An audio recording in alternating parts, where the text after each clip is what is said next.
So a big welcome to our channel. We are Team Crushing the Meta, and you can call me D-Boy. Some of you guys also know me as Hart Hayawi. The name came up when I got 3rd place in the regionals in the Netherlands, and because of that I was known as one of the Sparkwater players. So with this shifting of the meta, and we have seen like a lot of different decks, different clans. We have seen like Pill Moon top, Bermuda Triangle top, Aqua Force was a champion of France. So we have seen different like Fenrir, we have seen way different decks, and one of them is Spike Brothers. But with the GB8 come out, we have seen Hellhard 8 top, and we have seen the use of Mega Trainer. In this video, I'll be talking about that. I'll talk about Hellhard 8, the combos that you could do with him, and also where did his skill come from, and why is this card so good. If you want to see a deck profile on my normal Spike Brother deck, Rising Nova, I could do that. I think we'll do a character video on that. So this is my full out SP deck, and this is the deck that I use as a Hellhard 8 Turbo deck. Tell me which one do you want to see, because in this video I will only be doing a combo video and just talk about the card itself. So yeah, tell us which one you want to see, and we could do a deck profile on that, or the character video on my own Rising Nova deck. Crushing the meta.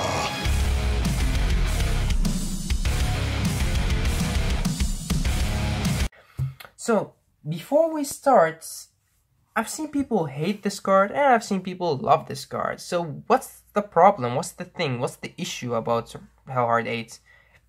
Well, first of all, the use of Mega Trainer. So we have seen the Turbo deck that you get all your heal triggers in your hand, and then you could just go into the GB8, which I'll show you in a minute. But Hellhard 8, what does he do? Why is he so good? Well, he has the skill. You normally have the skill in Spike Brothers whenever something is charging and it attacks or boosts, it goes to the bottom of the deck at the end of the battle. So his skill, we will call that Hill Charging. You have normal charging, and we will call this Hill Charging. So what does Hill Charging do? Whenever a unit attacks, it doesn't matter, it could be a Vanguard, could be a Rearguard, anything. Whenever your unit attacks, you can target one other unit and you can make it Hill Charge and give it an extra 10k. So, what does the Hill Charge do? Whenever a unit attacks or boosts, you can put that unit into your soul with one extra card from your hand, and you can call anything to an open Rearguard circle. So, that's what Hellhard 8 does. Whenever a unit attacks, target one of your Rearguards, give it an extra 10k. At the end of the battle that unit attacked or boosts, put it into your soul. You may put it into your soul, and you can put one more card from your hand. You have to put that unit and one more card from your hand into the soul, and you can call something else to an open Rearguard circle. So that means if you have like 4 cards in your hand, you can make 4 more attacks. If you have 5 cards, you can make 5. If you have 3, you can do 3. But that's the normal thing. That's the normal combo.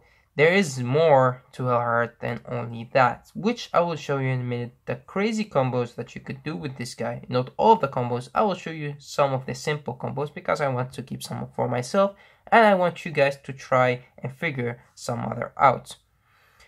Well, before we go into the combo video, I will want to show you how to go into Hellhard 8 as your first or second stride. So for the G Guardians, you want to play 7 G Guardians. Most importantly, you want to play Hellhard, of course. So the G Guardians that you want to play are 3 copies of Linus.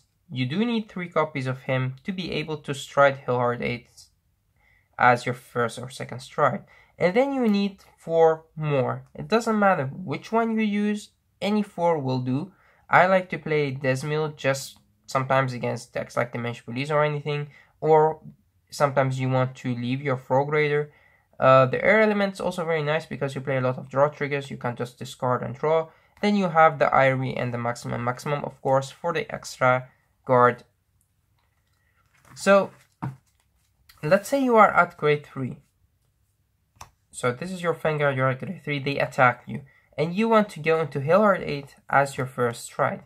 Then you need 4 copies of Mega Trainer in your hand, or 4 heal triggers. Yeah, I mean 4 heal triggers to use for G Guardians. So you get them out by drawing them because you play a lot of draw triggers, or using the skill of Mega Trainer, or using cards like Zachary's to have a strong early game. You could do that as well. I don't like him. I tried him out, but I do like him as a card, of course.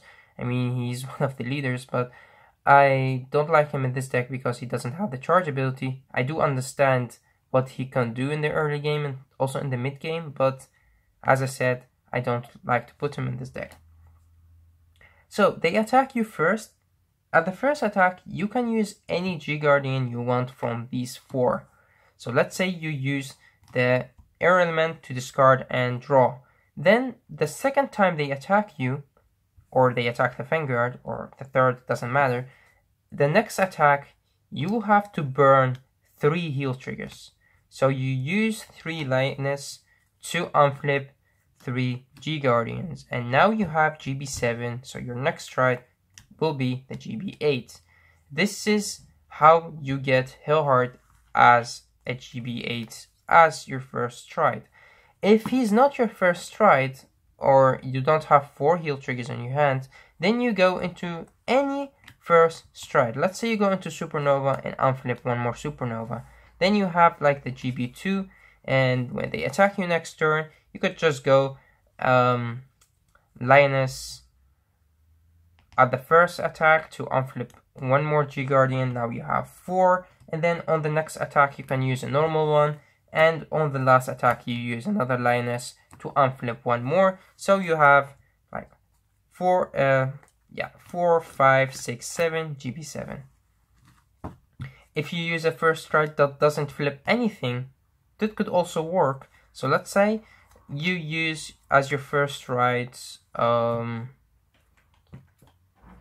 let me get her. So let's say you use a Seabreeze, or you use Lily as your first stride. So Lily doesn't unflip anything, and you have only 3 heal triggers in your hand. Now you have to use 3 Lioness. So how does this work? Let's say you go first into Lily. Lily goes back to your G zone, so you have GB1. And then when they attack you, you use the first Lioness to unflip something, so you have GB3. And on the next attack, you have to burn 2 Lionesses at the same time to get 2 more, and now you're at GB7. If you don't use the 2 Lioness at the same time, so let's say you use only 1 to unflip 1 more, so now you have 4 G Guardians face up in your G zone, and you can't use another G Guardian. And with Supernova, because you already have 1 face up card in your G zone, so let's say you Supernova, you have already 2, you can go first attack normal one or a Lioness, and now you have like 3 in your G zone, so you can use 1 more Lioness to get 1 more G Guardian, and then you have GB7. So that's how you get into the GB8s. Now let's talk about the GB8 himself. So where did this skill come from? Because we already had the skill in Spike Rulers, just people didn't recognize it, or people didn't play it because it was hard to get off. But I don't agree on that. The skill was the Bad and Dragger combo with the Bloody Ogle, combined with the Misery and the Frozen Ogle, of course. If you haven't seen my deck profile or our deck profile on the Bloody Ogle Bad and Dragger combo, you should do that, because that deck is insane. You can take like 11 attacks, 12 attacks by just going into Frozen Ogle and Misery again and again, and going into the stand triggers or Jumbo the stun gun. This deck is insane. It's so strong, it has more power than Hellheart 8, but it doesn't has the restanding of Rogue Raider. So Hellheart 8 in Rising Nova is stronger. He combines the skill of these 3, or these 4 or 3, whatever you want to call it, because these 2 almost does the same.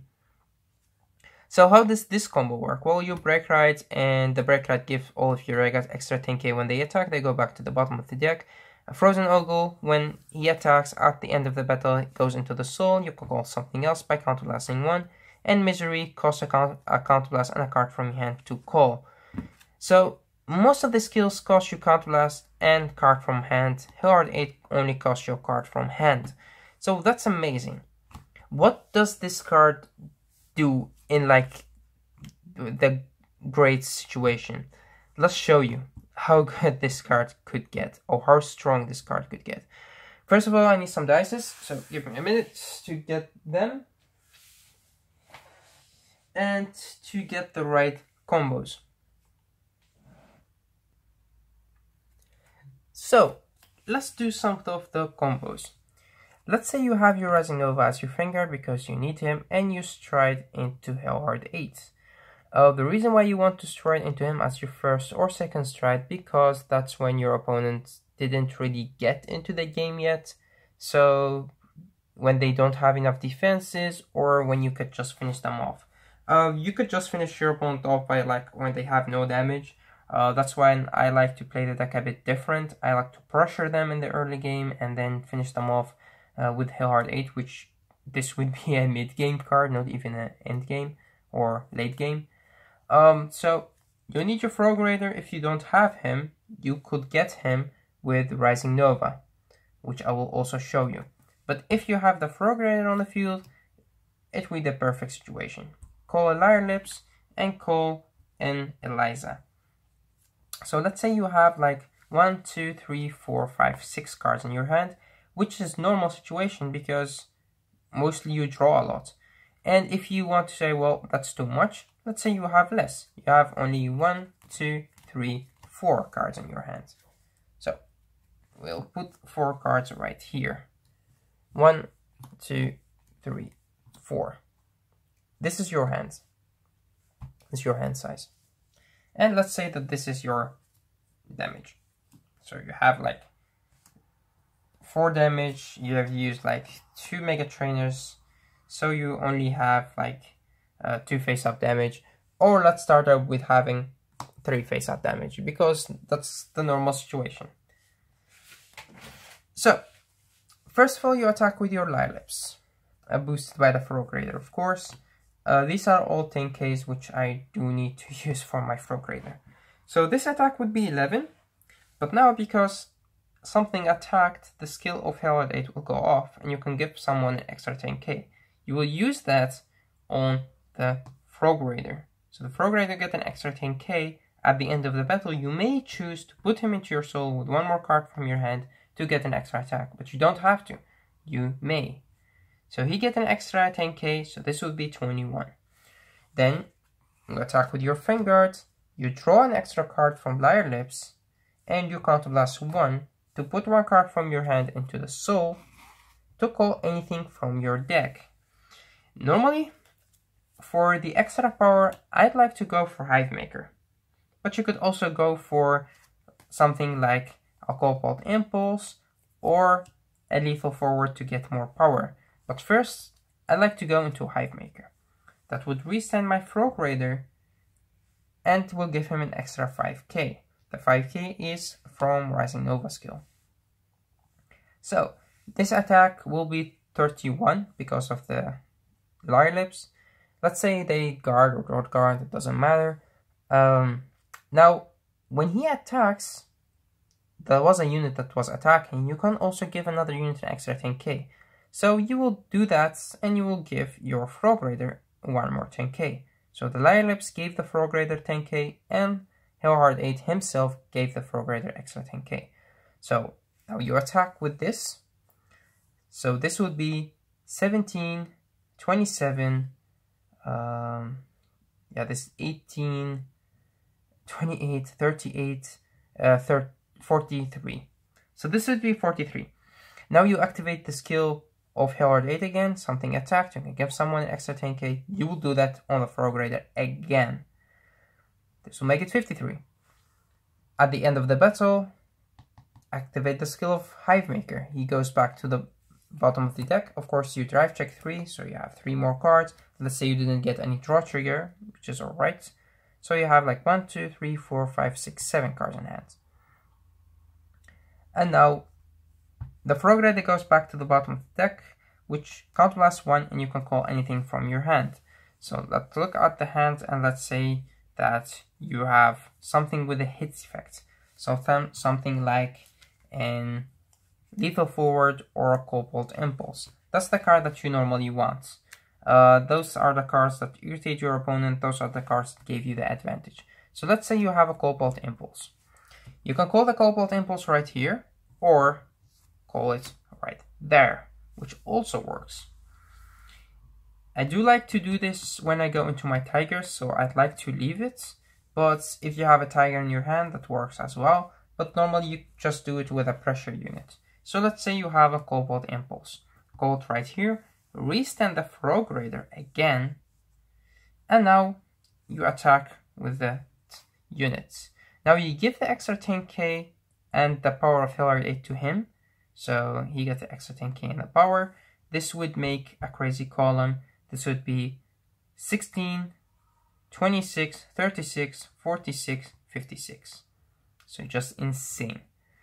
At the end of the battle, if this card hit, you draw a card and you retire the opponent unit. If not, you would just normally go back to the bottom of the deck because of charging, but now you activate the second skill, which Hill Charging, as I like to call it. So you put him into your soul with one more card from your hand, and you can call anything from your deck. So let's say they are already sitting at 5 damage, then you go into your Tiger. If not, you will go into cards like Lethal Forward. So let's say you call Lethal Forward from your deck. Restand, you attack, you get the 2k from charging, and you get the extra 10k from Hillhard skill, which will make another strong column. And let's say, after all, they go and have one more damage, so that would put them at 5 damage. And now you put one card from your hand and you can call anything from your deck. One from Lethal Forward skill and one from Hillhard 8 skill. So let's say you call from Hillhard 8 skill another Cobalt Impulse right here, or another Lethal Forward, or anything, or Hive Maker. You have a lot of options. Let's say you call an Hive Maker. And right here, you'll call a Tiger. So first attack with using the Hive Maker, he restands, of course. You give the power to the Frog Raider, because Hive Maker could do the thing that you can call from your hand. So you give that power to the Frog Raider, which will make him even stronger. This column will be 18, 28, 38, 48, 58. And this card goes back to the bottom of the deck, and counterblast 1 to call something from your hand. And this could go on and on and on and on and on. Like you have one more charge unit in your hand, this would restand, you attack. And right here, you don't have to use his skill anymore, so you can give the power to the Frog Raider again, and he gets an extra 10k because of charging. And at the end of the battle, this will go back to the bottom of the deck. You didn't want to give the skill to this card, because to Bulldozer Dope, because you want him to go back to the bottom of the deck, because you don't want to give up any more cards from your hand. So let's say you have only 3 or 2 cards in your hand, so leave it at that, because you still have one more attacker. So you attack here with 16, the skill goes off, something attacked, so something get an extra 10k. You'll use it on the Eliza, because the Eliza works really good with Hillhard 8 skill. So this would be 26, a G Guardian, not a perfect guard, because Tiger could just retire Guardians and you have enough soul. At the end of the battle, Eliza's skill goes off, counterblast 1, so you combine and call this guy, and he restands. And of course, Eliza doesn't really have to be on the field to be able to activate her skill, because it only said at the end of the battle this unit was boosted, or boosted a charge unit, so it doesn't really have to be on the field. Now you could activate Hillhard's 8 skill by putting the Eliza and one more card from your hand into the soul, and you can call anything to the open regular circle right here, which could be another Tiger or anything from your deck. So let's say you have one more Tiger. If you don't, you could also go into like Bulldozer Dope, the one that you just put back to the deck, anything. So let's say you get the Bulldozer Dope. You attack with the Bulldozer Dope first. You can go for 21 or you can go for 31. Let's say you go for 21 by him just charging, giving the skill of Hillhard 8 to the Frog Raider once again. So this would be 21, goes to the bottom of the deck, which is alright. And then this attack, and you give him the power because you want to make the loop. You have 3 cards left in hand, or 2, depend, or just. So this would be insane. This is just an insane number. Look at this. This is 16, 26, 36, 46, 56, 66, 76, 86. So attacking from Tiger with 86 is just amazing. I mean, this should be a perfect guard. Anything that attacks for 86 should have a perfect guard. So it depends on your playstyle. You can go first into your Tigers and then into your hit effects, or go from hit effects to Tigers. It depends on the cards that you have and the counter blasts that you have. Because if you go first into your Tigers and your opponent, if you have enough soul, and your opponent would have to go and use their G Guardians and perfect guards to stop it, then after that they have nothing to stop the strong columns that you have. Because Frog Raider will keep getting stronger by cards like Eliza, by cards like Lethal Forward, and by cards like Hivemaker. So Hivemaker, Lethal Forward, and Eliza are the cards that give you the advantage. The same with Lyre Lips. So Lyre Lips also could give you a lot of advantage, could give you the power.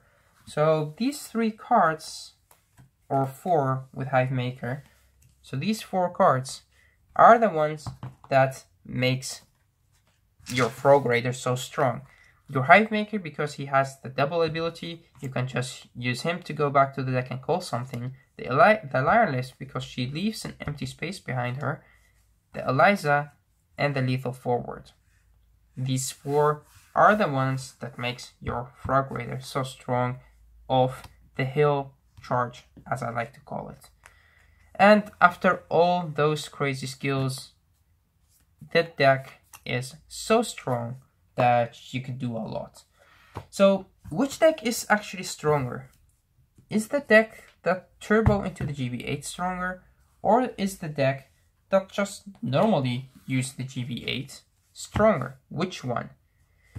My normal deck plays only 1 Mega Trainer. Could use 2, but I don't really need to use 2. And this deck uses, of course, 4 Mega Trainers, just because you want to turbo into your deck to get your heal triggers, and you want to go and turbo into your Hellheart 8.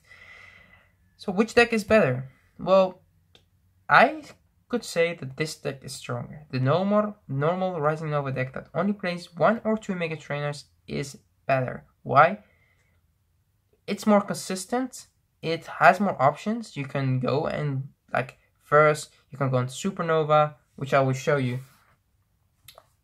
The big 4, as I like to call them, or big 5, it depends on how you think about the deck, which are your strides.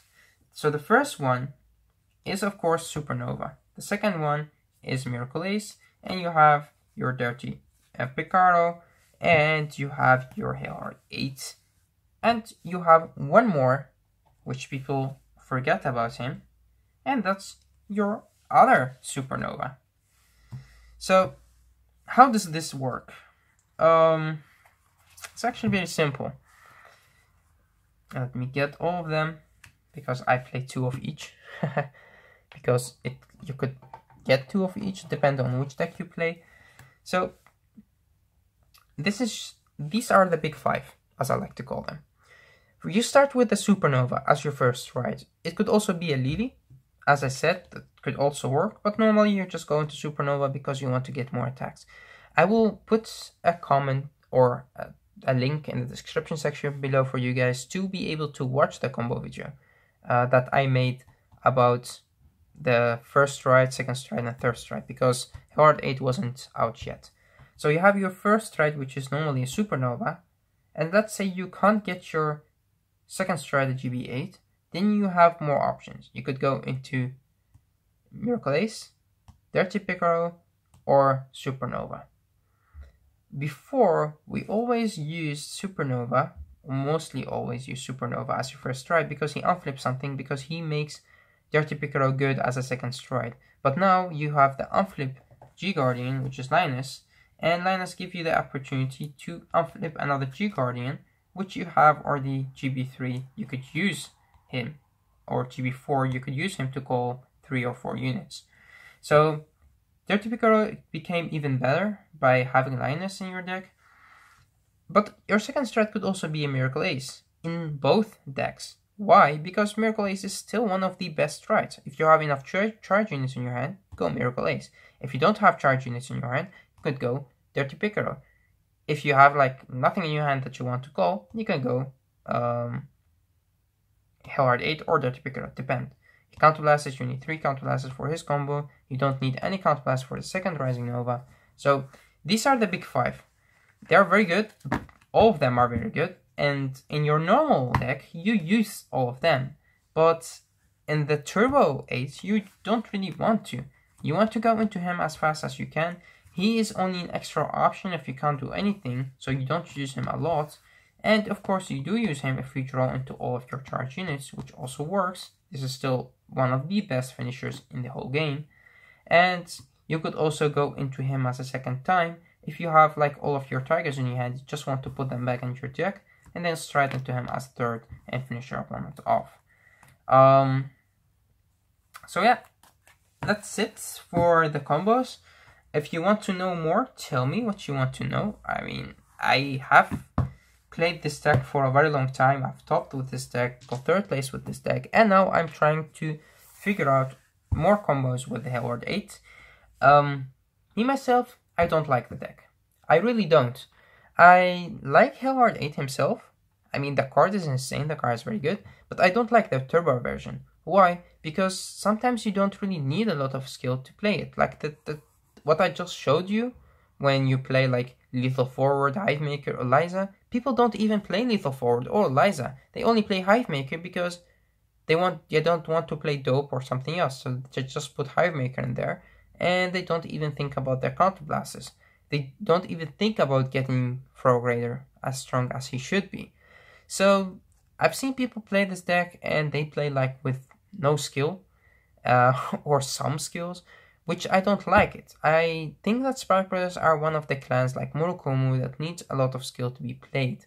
So if you make a simple deck list, you don't really have to be skilled to play it. And it's the same with this. So let me show you a fast deck list of what I have right here. And if you want the complete deck profile, I will show you that as well. So I start my deck with having 4 copies of Rising Nova, not the SP one, just the normal one, because I don't think that the Turbo deserves SPs. Rising Nova, you do need him because you want to activate Frog Raider and stuff. And also he does help out a lot if you don't have Frog Raider on the field to get Frog Raider out and just call anything from your hand in front of him to make the combo going. 3 copies of Hivemaker, as I said, very important to have him in this deck. He could do a lot and give 10 more K to your Frog Raider. Mayhem Tigers at 4, of course, the killer. This one of the strongest grade 2s. Just too good, way too good to play him at 3. I play 3 copies of Lethal Forward and 4 copies of Lethal Forward and 3 copies of Impulse. I don't play any Axe Divers and I don't play any Zachary's in here. I tried to put the Axe Divers, but they didn't really work because you don't have enough counterblasters to do so. You want to go into your Hivemaker just to make the Frog Raider stronger. And Lethal Forward does still work because he's one of the cards that help to make give 10k more. But you could also play Impulse at 4 if you want to. They actually do the same, but Forward is a bit more awkward than Impulse, so that's why I like to play him, because he's harder to play. Impulse just too easy. When he hits, you draw and you retire something. And then for the grade 1 lineup, this is when the deck gets a bit strange. I still like to play 4 copies of Acrobat Verdi, also not the SP. The reason for that is that I don't really get enough grade 3s in my hand. I just want to stride and want to search the right Rising Nova into my hands. Then I play 3 copies of Eliza, which is insane because I've seen people don't play any or play 2 or play 1. I think that this card is so good, especially if you want to finish your opponent off as a first or second stride. It doesn't really have to be Hellheart 8. Remember guys, this is not a deck that's based on just turbo. You could also finish them off by just your Supernova stride, which also works. So why not play Elizas? Because are you afraid to play less perfect guards? Is there a reason to play 4 perfect guards on this deck? I mean, you do get all your heal triggers in your hand, so you can guard. So why do you need 4 perfect guards? And you want to finish your opponent off by the first or second stride? So why do you need perfect guards? There is really no reason to play 4 perfect. The only reason that I play them is they are charged, so they work with Hailhard 8. And because I don't really need to play more than 3 Elizas. The same is with the Frog Raider. You don't need more than 3, in my opinion, but you do definitely want to play 3. Remember, Eliza works great with Hailhard 8, so that's why you play her. Now for your grade zeros, of course, we're going with 4 Mega Trainers. I played it at 3. I bumped him up to 4 because he gives the deck a lot of consistency.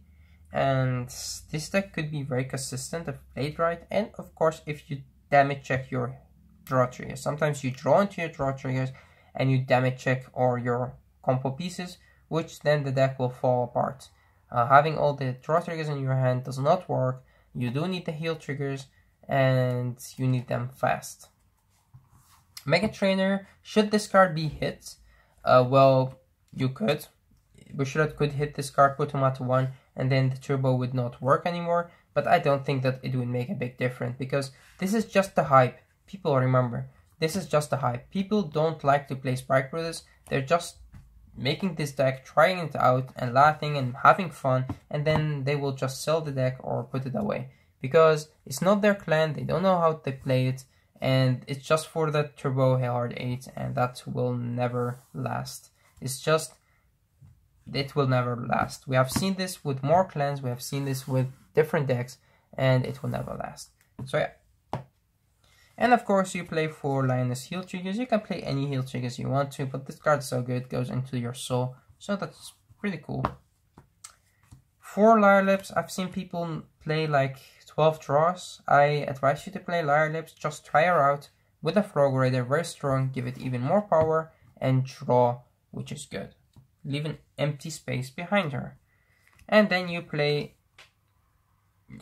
just the Trainer or the Mega Analyzer or Advisor. Oh yeah, this one's the Advisor. So the Mega Advisor, and you could play any draw triggers you want, but I like the Mega Advisor because we play 4 Mega Trainers. So that's the deck. If you go into the G Zone, which play 4 copies of Supernova, of course. And the reason for that is, as I said, sometimes you have charge units in your hand that you want to put them back into your deck. 2 copies of Hailhard 8. You could play 1. I like 2. If you play 1, I advise you to put a Lily in here. So you could play 1 Lily, 1 Hailhard 8. The reason why you play 2, sometimes he could not finish your opponent off, but your opponent on the next turn could not finish you off either because they don't have any resources in their hands. And that's when you go into the second one, because you don't really need a big hand to activate or use him or abuse him. It works. You have 3 cards, you can make 3 attacks. And if this guy doesn't work, then you could also go into Dirty Piccolo, which you play 1 copy of.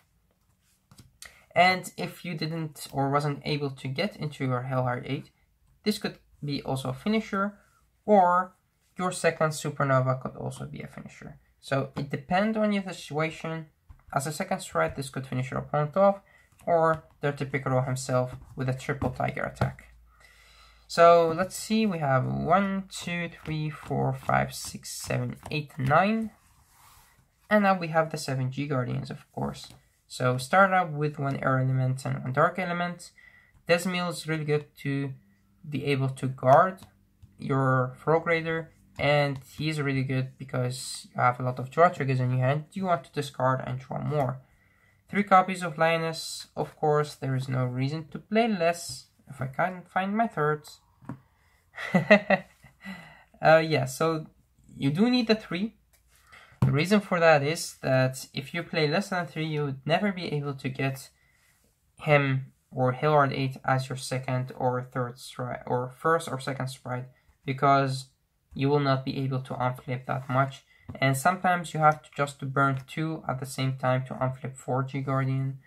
And be smart about playing those, because sometimes you have like 4 G Guardians in your G zone and you can't do anything anymore. So don't be afraid at burning 2 at the same time. You can just do that. I mean, sometimes if you want to stride Hilliard 8 as your first stride, then you have to burn 3 at the same time, which I just showed you. And then you play one maximum on Irie, just because of the extra guard. Sometimes you need it, like on the first attack, if you want to stride him as second, or if you want to stride him as first, does also work. Just stop the first attack and then go into the others. Juggernaut maximum also very good because sometimes you want to put your tigers or cards on the field back to your deck. So that was a fast run through the deck as I like to play it. As I said, I have tried like all of the other cards. I've tried the Cray Elemental ones and I've tried Zachary's. Zachary's is very good. He gives you a lot of pressure in the early game, which you miss. I've seen people play the 10k vanillas. They also work really good in this deck because you don't want your opponent to rush you too much. Axe Diver works very good, but I cannot play Axe Divers because I don't play any of these two. I don't play the Unflip PG and I don't play Joker. No Silent Joker and no Alma. That makes it very hard to be able to get your Axe Diver or activate your Axe Diver. But Axe Diver work great, especially when you call him with lethal forward. You can just bind and call the lethal forward again, and which give you one more attack. And if you do that combo, then you could be able to attack with him, which you will attack just for 14. Which could have hit the Rearguard or anything, and give the power to the Frog Raider, or you could just attack with him and give him the extra power from your Hilliard 8, and this will be a 24 attack. So there are just big combos that you could do with this guy. I'm trying to put him into my deck at least one, maybe take up one lethal forward, but I don't want to. I just like to, yeah, I like the deck as it is right now. I will try to put him again in the deck because I like the card a lot. But yeah, I will leave it as it is right now. So yeah, guys, tell us what you think about the deck. And tell me what you think about Hilliard 8 and the Mega Trainers at 4. And as you have seen, there are a lot of combos that you could do with this guy. You could play him simple if you want to, but you could also play him the hard way. And that's the way I like to play the deck. Just make more combos, just make the Frog Raider even stronger and stronger. Being able to use the Lyre Lips and Eliza is very important. So don't make your deck too cheap. Don't make your deck too easy to play. So yeah, thanks for watching, guys, and go to our YouTube, go to our Facebook page or group, and watch our videos, like our videos, and subscribe. Till next time.